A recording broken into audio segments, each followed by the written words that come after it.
Ang mabuting balita ng Panginoon, ayon kay San Juan,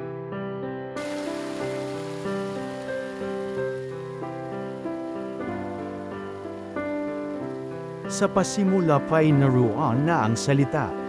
Kasama ng Diyos ang salita, at ang salita ay Diyos. Kasama na siya ng Diyos sa pasimula pa.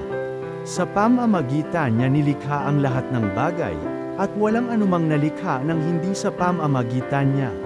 Mula sa Kanya ang buhay, at ang buhay ay siyang ilaw ng sangkatauhan. Nagliliwanag sa kadiliman ang ilaw, at hindi ito kailanman nag-api ng kadiliman. Sinugo ng Diyos ang isang tao na nagngangalang Juan. Naparito siya upang magpatuto o tungkol sa ilaw at manalig sa ilaw ang lahat dahil sa patutuo niya. Hindi siya ang ilaw kundi naparito siya upang magpatuto o tungkol sa ilaw.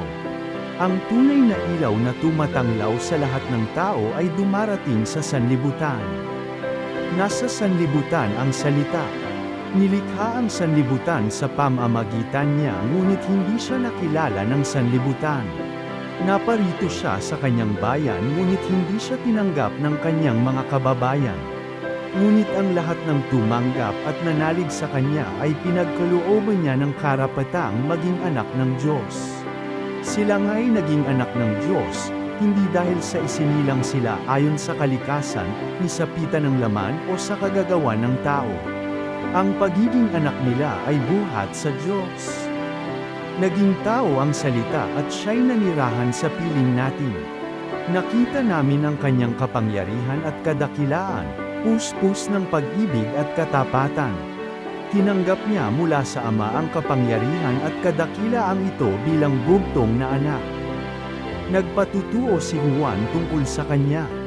At ganito ang kanyang sigaw, siya ang tinutukoy ko ng aking sabihin, ang darating na kasunod ko'y higit sa akin, sapagkat siya na bago pa ako ipanganak.